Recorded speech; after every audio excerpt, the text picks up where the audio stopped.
All right, so we're rolling. All right, what's up, y'all? Tim DeGrassa here.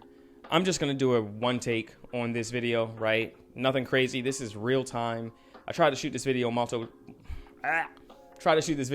times yesterday, and there was a storm, and it just literally went from bright sunny straight to gloom. And if you're in Georgia, you know exactly what I mean by that, right? One moment it's 25 degrees outside, and then the next moment it's like 88, right? Or sunny and then raining. But anyway, that messed up my video because it was changing my exposure in my room, how everything looks. So it just slowly got darker and darker and darker. And that was a little bit of foreshadowing now that I think about it, because like as the storm came in and it got darker, like my SDI port was almost blown out. But anyway, tried to shoot the video last night and you know, everything was good. But then I realized, like, you know what? I could literally just wake up tomorrow and just reshoot and do it again. So that's the content that I'm bringing y'all right now in this moment, which is a new rig breakdown, hopefully without any of the issues yesterday. So let's just go ahead and jump right in. So first things first, you'll notice that I have a V-mount battery on the back of this Red Komodo. And the reason why I chose a V-mount battery instead of like the Canon BP batteries or the Red BP batteries that you can, you know, just slot into the back of this camera and hot swap, is because I wanted a little bit more weight in the back of my rig, right? I do a lot of handheld or like shoulder mounted stuff, or, you know, things where I want to like run and kind of like be up close and personal, you know, coming from a background of videography. And this battery on the back kind of puts or situates a little bit more weight in the back so that you can have a little bit more handheld footage. A little bit more stabilized handheld footage. And, you know, you wouldn't really handhold this lens per se, but, you know, when you're rocking something like the Tokina 11-20, right, it just makes for a much better balanced setup. And not only that, but this battery, from what I've seen, does give the Red Komodo a lot more power as opposed to like a BP battery or two that you could hop swap and things of that nature. But yeah, love this setup. And I also appreciated the fact that Core made a battery plate that just adheres directly to those BP slots. So it looks very flush with the camera body. But I will say there's only one caveat with this battery plate, and that's there's a little bit of play. And let's see if I can capture this. Right, there's a little bit of play. So it's not super solid, but I will say I'm not like worried about, you know, the battery coming off or me losing power mid shoot or anything of that nature. I don't have the ability to hot swap this battery because, you know, it's just one battery as opposed to like two BP style ones. But, you know, it works for me. And, you know, I originally had an intention of powering all of my accessories from this V-mount battery. So you'll see a USB port here where you could like charge a phone if you're using that as your monitor, or you just on set and you just want to charge your phone real quick, right? Because it's like a long day. But beyond that, there's the DTAP ports, right?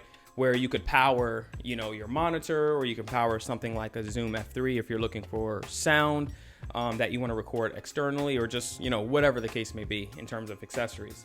But, you know, I didn't realize at that moment that you had to follow like SDI protocol when powering all of your accessories from the battery, because it messes up with circuitry. I don't know the technical, you know, stuff behind that. I kind of do, but I don't want to try to explain it here. So there are tons of videos out there that will explain proper SDI protocol. And I know there's a white paper too, I think from either Red or Ari, that explains SDI protocol. But essentially what you want to do is power everything up first, right? If you are powering your accessories from the battery, but I follow this protocol regardless of that or not.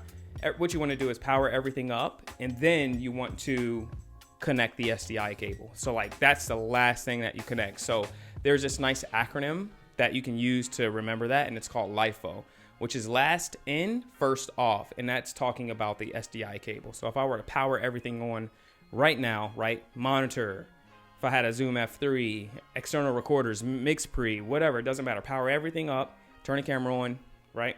Plug up the SDI cable and then plug it up. And then when you're ready to wrap or turn everything off, unplug the SDI cable first. Disconnect that connection and that circuitry, and then you should be good to go.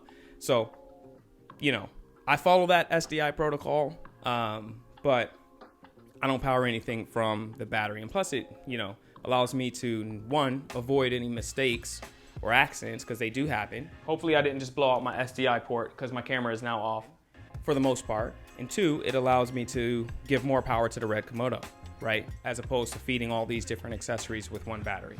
So, love that V-mount battery plate. Best one I've seen. Fits very flushly with the camera. There's a little bit of wiggle room, but you know, it's nothing too concerning. And it just looks like it's part of the body. And then you'll notice that the new Komodo X doesn't even have BP battery slots actually. So it's kind of like this Komodo right here with this battery plate is like what the Komodo X is, albeit a little bit smaller and obviously built in and a lot more flush. So moving on, let's talk about the cage system.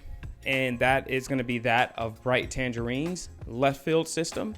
So what that means is, or not what that means, but what that is just a system that allows you to go from different setups, right? Depending on how you want to shoot your footage. So if you're doing something a little bit more handheld, or if you want to throw something on a Ronin, or if you want to put something on Bright Tangerine's Casbah shoulder mount system, you'd be able to do that pretty seamlessly. And the way that you do that is there's all these different ejection points, right? So you can eject the camera and cage off of the rails. You can eject it off of the Manfrotto tripod plate that's connected here and keep the rails on it. Or you could literally just take the camera off if you want to do this here and, you know, throw it on a gimbal like an RS3 Pro or something of that nature. But that modular system allows you to be a lot more flexible whenever you're on a set or a shoot or anything of that nature. So the reason why I chose Bright Tangerine was one, for that reason, but two, I've seen Bright Tangerine everywhere, but back in the day, right, like I could never afford their accessories. They were just super expensive, and I was like, why are they so expensive? But now that I finally have it, I genuinely know why, and that's because of the quality, and that's just because of the modularity. So when I tell you that going from small rig cage for your Red Komodo, or a 8 cent or 80 cent cage for your Red Komodo, and stepping up to Bright Tangerine, like, it's a world's difference, right? You're going to definitely notice like the paint job, the quality of the pieces, the heftiness of them. They have like this certain weight to them, and you're gonna just be like, okay, like now I finally get it. But not only that, this cage, you know, minus the rails that are specific to the Red Komodo, is something that you could grow with. And I don't want to call it a cage because the cage is technically what's on the Red Komodo, but all the other pieces are things that you can grow with. Like this top handle, you can grow with it. You can attach it to any item that has a Nato rail, right? These rails, this base plate, the left field system, you can attach that to the FX6 or, you know, another camera if you just buy one extra piece that's called a riser for that specific camera. So this system is something that can grow with you for years and years. So this is a buy it once type of item. Like you'll never have to buy another cage again once you get this, or excuse me, a system again if you get this, for the most part, right?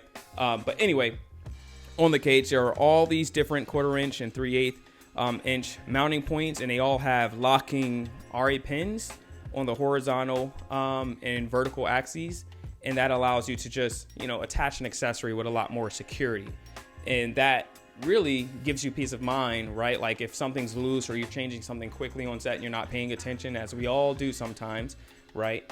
You have that added safety, or that the safety mechanism that allows you to, you know, not drop something or, you know, undo something that you didn't really mean to undo. So another thing that I like about this is, again, you have all these different points that you can just really quickly adjust. So I can move this rail a little bit closer if I wanted to, and there is a safety pin on this top handle, so it's not going to come out of this holder here. So great parts. Let me move that back. Oh my goodness. Solid. There we go. Anyway, great parts, high quality. Recommend without a doubt this entire system. Also, with this system, I have the top handle because if you're doing a lot of run and gun, like I said, I come from a videography background, doing a lot of work for nonprofits, things of that nature. I like to just kind of hold my camera and like be up close and personal. So this helps me to kind of hold that camera and get that weight and that stabilized footage that I really, really like. But, you know, with a lens like this, again, most of the times it's going to be on a tripod, and I'm rocking the Manfrotto. I forget which model it is. It's like 302 or something like that. But it's only like $300, $350. Not that really, really nice tripod that I see that all you professionals have, right? Which is like Sackler or something like that. And that tripod looks very, very nice, but I'm not at that stage yet where I can just go freely buy that one. But maybe one day I will. So next part of the rig is, since we were just talking about the top handle, let's go ahead and talk about my other handle, which is the Red OutRigger Handle. And it's something that you just mount to the Nato Rail, or excuse me, yeah, it's a Nato Rail, but the run stop rail of the bright Tangerine cage for the Red Komodo. And the reason why I like this rail is, or excuse me, this handle is because it's very, I want to say, easy to kind of use, right? Like in the field. So for example, if I didn't have this top handle and I didn't have this lens on it, I could literally just hold this handle in the entire camera like this and really pick it up and go. And it allows me to just be free. But the great thing about it is you can undo this switch here, or this knob, and rotate it to the point that you need it to be. So if I'm like shooting something low, I can hold this at that point, you'll see it here, and just really like angle the camera up without putting too much, you know, torque on my wrist and hurting my wrist and things of that nature. And you can literally rotate that wherever you need.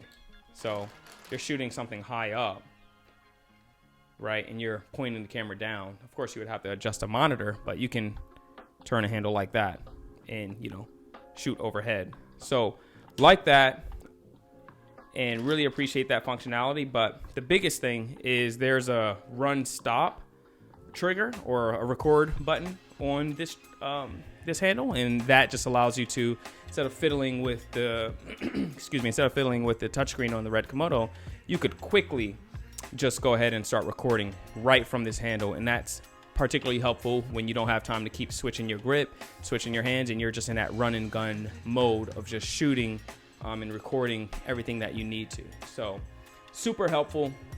But moving on, don't want to talk about that too much longer. Oh, actually I do want to talk about that. It does get loose a little bit, right? And I just found this out, but there is actually a screw underneath here that you could use and tighten up so that, you know, it's not as loose, you know, not as loose as it would like normally come out the box, or, you know, if you're on set and you're using it for a while, like, right, it might just loosen up over time. But there is a screw that you can use and tighten up. So, y'all, it is getting hot in here. Oh my goodness. I don't know if it's all this stuff going on, but I feel like I'm out of breath. Let me put this AC on. Goodness.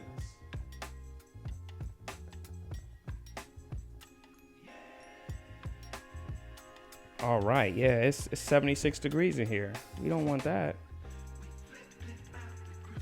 Anyway, so moving on to the lens. So this is not the first lens that I bought for this camera.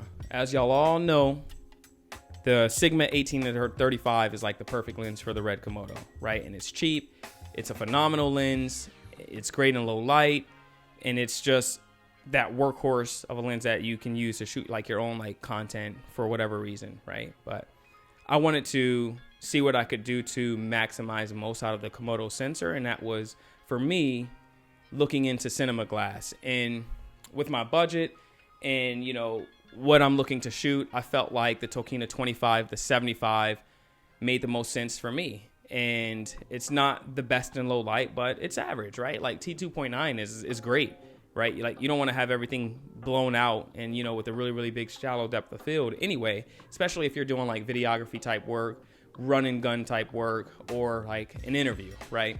So this lens is that mid-range workhorse for me, and it's semi-wide at 25, and it just creeps up on that telephoto range at 75. So that allows you to shoot a range of work pretty comfortably at that. the only caveat of this lens is it is big and heavy. It's about, I want to say 6 inches long and maybe 5.5 pounds. And there is a, oh my gosh, I can't remember the diameter of the lens. I think it's 86 millimeter diameter of the lens. So it's not 95 millimeters, but 86 millimeters. But you know, that's fine in the cinema world, especially with like step-up rings for matte boxes and things of that nature. So great lens. And I actually just got an email this morning that this lens and the Tokina 11-20 will be going off of sale August 31st. So they've been on sale as a combo for the last couple of months, and it is an absolute steal. So I just want to give that quick plug. If you need a Tokina 11-20 cinema version and the 25-75, so effectively you have 11 millimeters all the way up to 75, like go look at Tokina Cinema USA and check these lenses out. Because they're doing like 20 or 23% off when you buy them as a pair. And when you do the math, that means that the Tokina 11-20 is like $500. And that is a steal, right? Like, even if you really don't need that lens, I think it would just be great to have because it pairs up really, really nicely with the Red Komodo. And you know what? Let me just grab it and show you guys. Pairs up really, really nicely with the Red Komodo in terms of weight, in terms of the look, right? We know the Komodo is like 1.33 crop. So this is like, let's see. This is like a 16 millimeter full frame or something like that. I don't know. You'll have to do the math. Quote me. Don't quote me, but check me, right? Perfect size for the Red Komodo. It's literally like 2 pounds, just like the Red Komodo. So when you put this lens on instead of the 25-75, you have a really compact, and for the most part, compact, a little bit on the larger side of compact setup that is incredibly versatile and balanced. And it's actually my run and gun setup. I'll take this 25-75 off and I'll throw this on, and it just is a dream to use. And I might take this top handle off in that case and, you know, drop the monitor down onto this Nato Rail so it's a little bit smaller, right? And I can tuck it in and hold it a little close to my heart, because it is close to my heart. And you know, use the lens that way. But again, it's on sale. It's something that you guys need to really check into. I'm not a featured artist for Tokina. I don't work for Tokina. No one is seeing this video, not Tokina, not Bright Tangerine, nobody, right? These are all my thoughts, but I just figure I'll put that plug in there because it is helpful for those of you that want to get some cinema glass and don't want to, you know, break the bank. So get this lens if you need it with the 11-20. And if you're not in the state of California, you don't have to pay tax. And online, there are some 5 or 10% coupons that you can find and use on Tokina Cinema USA that will tack on top of the discount that these two lenses already have. And when you do the math, I mean, it's going to save you another $250 to $500 when you buy both of these lenses together, which is like $5,300. And that's already like 23% off, like I was saying. So do the math yourself, right? I mean, it's a steal. But anyway, moving on to the front, I have the Bright Tangerine matte box, Misfit Atom matte box, and it is very, very lightweight. And the reason why I got this was, number one, it was on sale. I'm always looking for a good deal. It's on sale, but it was also lightweight, and I didn't feel that I needed, you know, a super big matte box with variable NDs because I already have that covered, and I'll tell you guys in a second. But I didn't need a super big matte box with all these, you know, abilities to add, you know, multiple features or variable, or excuse me, not features, but filters, and, you know, add all these variable NDs and things of that nature. It was just too much, right? I try to keep my rig as simple as possible. And while it's not simple right now, like for me, this matte box is, you know, one of those pieces that I would use when I want to, you know, block out those rays and have, you know, that look that I'm going for. And you'll notice there's a filter on the front, and that's what I mean by that look that I'm going for. I have the Tokina Cinema Black Alchemy diffusion filter, which adds a little bit of halation around like light sources and things of that nature, but it also adds, I don't want to call it a mist, but yeah, it is a mist. It's a black mist. It's like a black pro mist filter to the image that gives it a little bit more grainy, filmic like look, but I have the minimum intensity, and that's at like 1.8, which I think is enough for me, right? Like, you just want to soften skin tones up a little bit, soften the world up a little bit, and, you know, add a little bit of Not gonna call it creativity or organic film like look or anything like that, even though I kind of did a little bit. It just makes the image look a little bit more dreamy without it being unrealistic. And I like that a lot. But I will say, paired with the Tokina Cinema, the 25 to 75, it's a dream combo, just because this glass is very, very good. It has like a very, very modern look with like green and purple flares and, you know, that clinical sharpness. But at the same time, there's something about it that, you know, and I think it's the softness that just really allows you to have like a clean but soft image that doesn't feel too video-y, if you know what I mean. So love that, especially with that setup. But like I was telling y'all earlier about, you know, the ability to or me not wanting the ability to have a whole bunch of, you know, features with my matte box, and that's because I have rear filtration set up. But let me just go back to the filters for a second here. And you'll see, like I said, I have one filter, but I actually bought a piece for this Misfit Atom that allows you to tilt the filter at like 15 degrees, I believe. And that helps you to avoid some of those internal reflections that you might get from having like filtration on the front or, you know, an ND filter or anything like that. And I can use this little piece here to stack up two filters. And that's particularly helpful if the ND that I have behind the lens is not enough, which it's only 2.1 stops. Right, so if I need more, I can just pull out another one of my my filters and throw it on front to kind of stack up. But anyway, moving on. Oh my gosh, I can't move on because there's yet another thing about this matte box that I want to tell y'all about. So, okay, like I was telling y'all earlier, the diameter of this 25 to 75 is like 86 millimeters, but I do have a step-up ring that clamps onto the outside. Let's see if I can grab that. You'll see it here. Clamps onto the outside of the lens, but it goes inside and it allows you to use this with smaller diameter lenses, right? So natively, this Misfit Atom has a diameter of about 95 millimeters, but because I have that clamp ring on the inside, and that's also from Bright Tangerine, it allows me to attach it to smaller diameter lenses like this one, as well as the 11 to 20 that I just showed you guys. So anyway, finally moving on.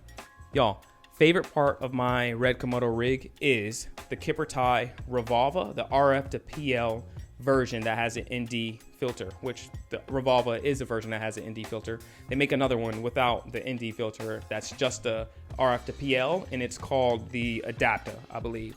But anyway, absolute must-have accessory that you need for the Komodo or the Komodo X. I do believe this works with the X. Excuse me. But what it is like I said, it's a RF to PL adapter. So it allows me to use PL glass, which is what my Tokina Cinema is in. And it also gives me that added stability for the lens mount, right? So y'all know with the Red Komodo, it comes with a RF to EF lens adapter. And that's what I was using with my Sigma, right? Just run and gun, super handheld, super lightweight. And it was great, but when you start using cinema glass like this PL lens here in 11 to 20, you want that added rigidity and that added stability. So I figured, why not get the RF to PL mount that's super solid, and y'all can verify that on your own, but super solid and has rear filtration for like ND, right, with this hot swappable cartridge. And for me, that was the best setup. So you'll notice right here, I have it set to clear. And you'll notice that when I slide to the next ND, it clicks right in. Like, it's really magnetized and allows you to be a little bit more run and gun, like I guess the Sony FX6 or the Canon C70, which those two cameras have ND filters built in. And I actually have an FX6 here for, you know, around the house, work, and, you know, run and gun stuff. But that's my personal, like, dad cam. Shout out to Film by Fresh, right?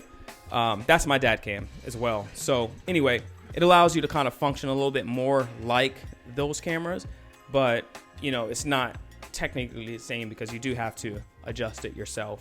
But I love it, and there's literally no wiggle. I mean, there's wiggle now, but there's no wiggle in the mount when you're using this setup. And the reason is because you'll notice there's this little special piece here that's like it's like a bracket like this, like an L, and it attaches the RF to PL revolver mount directly to the cage so that it is incredibly solid. And that was made in tandem with Bright Tangerine. So that mount is attached to the rails in the cage of the Red Komodo so that you can have that extra stability and rigidity if you're using, like, you know, lens motors and stuff like that, which I don't have. I just try to focus with a focus wheel from Small Rig, which is super, super cheap. But I'm looking at that one from Bright Tangerine, but it's super, super expensive. And honestly, I don't know. And I mean this in no disrespect, right, to Small Rig or to Bright Tangerine, but I don't know what the difference is between the wheel that Bright Tangerine has. I think it's called the Misfit Atom, and the Small Rig one, right? So that's just my ignorance, but looking to continue doing research on that and saving up for it. So anyway, love the Kippertie RF to PL adapter with the ND, and you know, there's not really too many bad things about it. There's really only one thing that I think is a caveat, and that's the fact that the cartridge, right, is one, very hard to get out of the mount, and that's because it's a very, very tight fit. So it's also good, right? But it's very hard to get out the mount. You can kind of hear that. Hold on. Right? Very hard to get out, which means it's a tight fit. But even then, there's still dust that gets onto these little pieces of glass, right? So if you're not someone who takes care of your equipment, or you, I don't know, you have issues with dust, which we should all have issues with dust, even though like the dust on this probably won't affect the image too much, if at all, since, you know, it's not directly on the sensor and the light will just like pass right through it. But if you're someone who doesn't like dust, then you'll be cleaning this all the time, or you should probably just stick to a matte box, or, you know, front screw on filters or things of that nature. But let me go ahead and show y'all how cool this is. So change literally the filters, or the NDs rather. So which one is that? That's the clear option, so you can maintain proper back focus. But then you go to 2.1 stops, 1.2 stops, and then 0.6 stops. So absolutely necessary for the Red Komodo. Again, you just slot it in. Oh goodness. There we go. Clicks right in. So it's great. And you can buy different cartridges, right? Some of them have like diffusion, kind of like this Black Alchemy filter from Tokina, which I just saw actually. Some of them have diffusion with a clear, or, you know, stronger NDs if you need those. But I just got the base. Actually, no, I don't think I got the base. I think I just got the middle tier. You'll have to double check, because I think they released some new ones, new cartridges. But anyway, yeah, that's all of this stuff. So let's talk about, y'all are probably, hold on, before we get to that, y'all are probably wondering what this is. This is a zoom stick. So if you want to zoom in, you can, or zoom out rather. All right, done playing with that. Anyway, the other thing that you definitely need for the Red Komodo that I have is a bigger screen, right? Like maybe a 5-inch or a 7-inch. I personally went with a 7-inch just because I already have a Ninja V if I want like a smaller setup. But the 7-inch Cine 7, Small HD Cine 7 is a phenomenal piece of hardware, but it is a little slow at times in terms of operating it and things of that nature. There's a little bit of lag and jitteriness that I don't particularly like, but I got it on sale. Like, it was probably 30% off when I got it at B&H Photo and Video, and it allows me to control the Red Komodo, and that's because I have the Red Connect or Red Control license. I think it's called Red Connect. I'm not sure. I gotta double check. But I have the Red Control license, and it allows me to control everything about the Red Komodo directly on this screen. So if you don't have this screen and you're controlling the Red Komodo via this 2.9-inch screen or whatever, then hats off to you. That's great. I'm sure it works for a lot of people, but personally for me, I just wanted to have a little bit easier time seeing the image outdoors, as well as if I'm doing an interview, seeing everything crisp and clear on a bigger 7-inch screen, to where I can just like relax a little bit. But it also allows me to control the camera, although you don't really need to control the camera too much, just because with Red Raw you can change like ISO and white balance in post. So that is particularly helpful. Again, if you just want to like speed up your workflow, but not completely necessary, you can definitely get right a non-controlled, non-camera controlled. Excuse me, how do I say that? You can get a 5 or 7-inch screen that doesn't control your camera. That's just as good as this, if not better. So that is my rig, y'all. And let's see if I forgot anything. I forgot 2 pieces that are not bright tangerine. Actually, 3 pieces. This little Nato Rail here is from Cine, and it allows me to put the rail on top of the OutRigger handle so that I can attach this monitor to it. This top handle with the monitor. The other pieces are this Nitze monitor mount, and I love it except for one reason, and that's because I thought it was like the Condor Blue one. Shout out to Driven Films, who recommended that item, but I thought it was like the Condor Blue one that allows you to tilt and swivel, right, on like the same axis or something like that. But this one literally only allows you to tilt, and then it swivels weirdly like this, right? So for me, if I were to do that here, like it would swivel, or yeah, it'll swivel like this. It would rotate that way.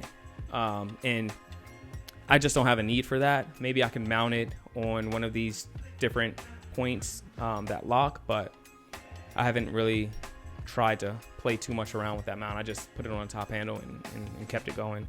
And the other thing is the Nitze lens support for this Tokina 25-75. Super simple. Just throw it on the 15mm rails and attach it to your lens. And for the record, y'all, let me hold this. Hold on. Since we're talking about like protocol, or I mentioned I was going to talk to you guys about like protocol, what you want to do whenever you're mounting like a heavy lens, and this is something I've learned. I've never done this on set or anything like that. I just do it for myself. But what you want to do is you want to put the camera tilting down like this, so all the weight is relieved from the mount for the most part in terms of like the axis, right, left or right or up and down, and gravity is just doing the work for you, right? So what you want to do is put the camera like this, undo the PL system, which is just a twist, take the lens off, and then swap the lens, and then lock the lens on the PL mount, and last but not least, throw on the lens support and lock it this way. And the reason why you want to do that is because you have already removed all the stress on the mount, and you're not locking the lens support to the lens, you know, with stress on it, right? So if you were to lock the lens support, right? Oh goodness, let me pull this up, y'all. You know what? Hold on. I'm tripping. Let me undo this first. I always have issues trying to get that back.